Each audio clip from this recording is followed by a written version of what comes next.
Iisa ang hangarin ng sinumang may pamilya. Ang maiangat ang kalidad ng kanilang pamumuhay. Gagawin nila ang lahat ng kanilang makakaya upang makapag-aral ang mga anak, magkaroon ng maayos na bahay at maging maginhawa ang buhay.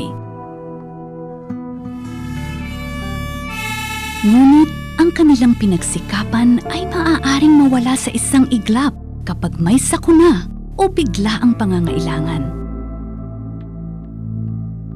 Ang pagkakasakit, pagkamatay o kalamidad ay maaaring magbaon sa isang pamilya sa utang na napakahirap bayaran.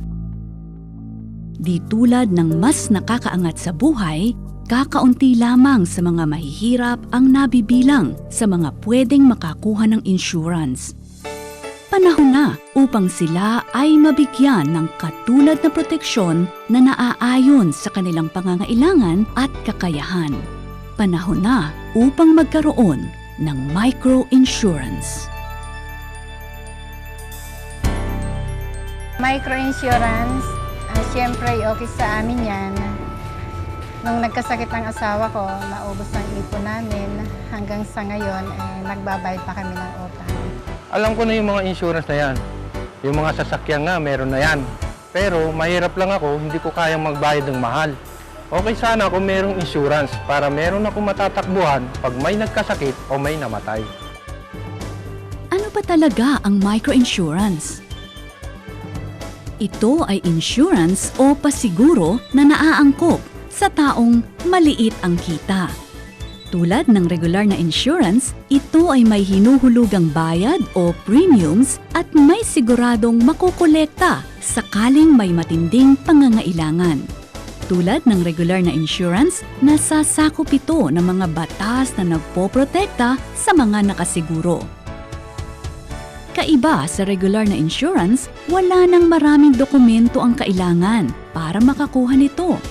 Sa madaling salita, sa microinsurance, mura lang ang bayad, simple lang makakuha nito at madaling makasingil kapag may angkop na pangangailangan. Ang microinsurance ay isang produktong pasiguro na ginawa upang makatulong sa taong mahirap. Ito ay makukuha mula sa mga lisensyadong kumpanya o institusyon. Hindi kailangang mamatay ang nakasiguro upang makakolekta ng perang ayuda dahil may mga produkto na para sa mga biglaang pangangailangan tulad ng sakuna, pagkakasakit, sunog, baha, at iba't ibang di inaasahang pangyayari. Magkano naman ang pangkaraniwang bayad ng microinsurance? Dahil nga ito'y para sa taong maliit ang kita, ang karaniwang microinsurance policy ay may bayad na ganito at nakakakolekta ng ganito. Sa madaling salita, sa presyo lamang ng ilang text o sigarilyo, maaaring maprotektahan ka ng microinsurance. Alas 12 po nagkasunog noon. Tapos kami lang dalawang mag-ina sa bahay. Bumaba kami ng bahay. Ito lang pong buhay namin ang nailigtas namin. Wala po lahat na gamit namin. Sunog lahat po. Wala kami talagang natira. Pati yung mga kapatid ko, sir, at pamangkin, lahat sila nasunugan, ubos. Salamat naman kahit papaano na ako nila kahit isang ticket, ay di may 5,000 akong matatanggap. Malaki na, sir, tulong yun sa amin dahil kami, sir, ngayon sa kasalukuyan na sa tabi lang kaming kalsada nakatira. Bali, ang makukuha ko yan, namin pagsimula ng ng bahay namin kahit barong-barong lang, sir, para may maayos kaming matirahan. Ito po yung cheque na galing po sa asawa ko kasi namatay po siya. Kasali po kami ng TSPI para sa insurance. Micro-insurance po, malaking bagay po ito sa akin. Siguro sa iba din na katulad ko na mahirap lang, malaking bagay din po sa kanila yun. Namatay po ang asawa ko. Nadunod po ito nung Undoy.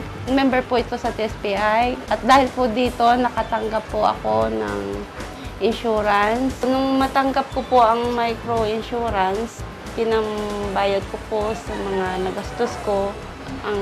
Ang iba po, pinagpaayos ko nga po dito sa bahay at meron pa rin po namang natira na nakapangalan po sa mga anak ko.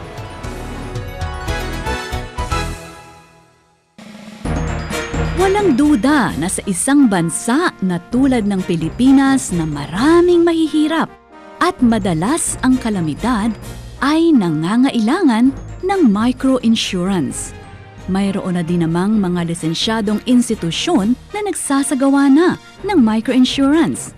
Ang kailangan natin ngayon ay palaganapin ito at gawing abot kaya ng mamamayang maliit ang pinagkakakitaan. Ano-ano pa ang nararapat nating gawin? Mula sa ating gobyerno, kailangan ng mga batas at regulasyon upang maging madali para sa mga mahihirap ang makakuha ng microinsurance. Kailangan ding maging madali para sa mga insurance company ang magbigay at kumita mula sa microinsurance. Mula sa mga pribadong insurance company, kailangan ng mga bagong klase ng insurance na angkop sa kakayahan at kalagayan ng napakalaking merkado ng mga maralita. Mula din sa pribadong sektor tulad ng mga microfinance institutions, mga NGOs at mga kooperatiba sa mga barangay, dapat samantalahin ang pagkakataong maging ahente at tagapagsulong ng microinsurance. Higit sa lahat, kailangang ituloy ang kampanya upang mas malaman at maintindihan ng mga Pilipino ang proteksyon at tulong na maibibigay ng microinsurance sa kanila. Hindi maikakaila na ang microinsurance ay kailangan ng ating mga mahirap na kababayan.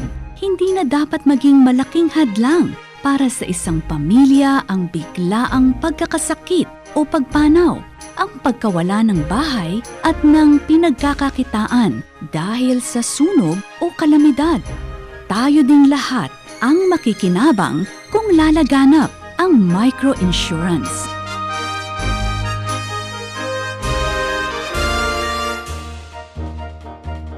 Sa pamahalang lokal ng Quezon City, meron kaming mga livelihood programs at pautang. Sa pamamagitan ng microinsurance, mapapasiguro ang mga microbusiness na ito. Kailangan ng mga kasapi ng kooperatiba ang microinsurance upang makabawi sa mga kalamidad, sakuna at iba pang mga bagay na nangyari sa kanilang buhay. At kami po na mga kasapi sa Philippine Insurance and Reinsurance Association ay handang tumulong sa inyo para kayo po ay makakuha ng insurance. Sa tulong ng microinsurance, mabibigyan ng proteksyon ang lahat ng miyembro ng pamilya, hindi lang tungkol sa kanilang buhay, sa kanilang mga ari-arian, pati ang kanilang mga negosyo. We believe that there is a huge market for microinsurance. We are encouraging our member companies to develop an innovative product to address this need. Ang microinsurance ay para sa mga kliyente naming mahihirap at na-realize po namin na kailangan nila ito na naaangkop sa kanilang kakayanang magbayad para makatulong din sa kanilang mga pamilya.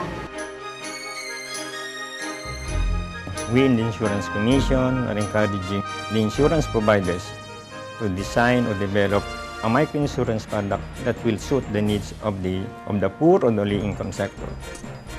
Para sa nakararaming Pilipino, wala nang sasaya pa na makitang namumuhay ng matiwasay ang mga kaanak at mga mahal sa buhay. Walang pangamba sa kinabukasan.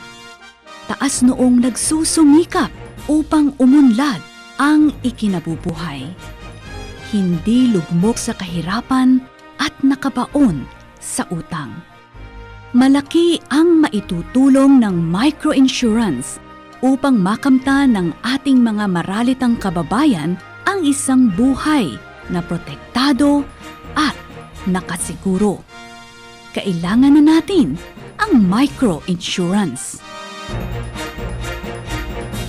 Microinsurance, okay sa akin yan.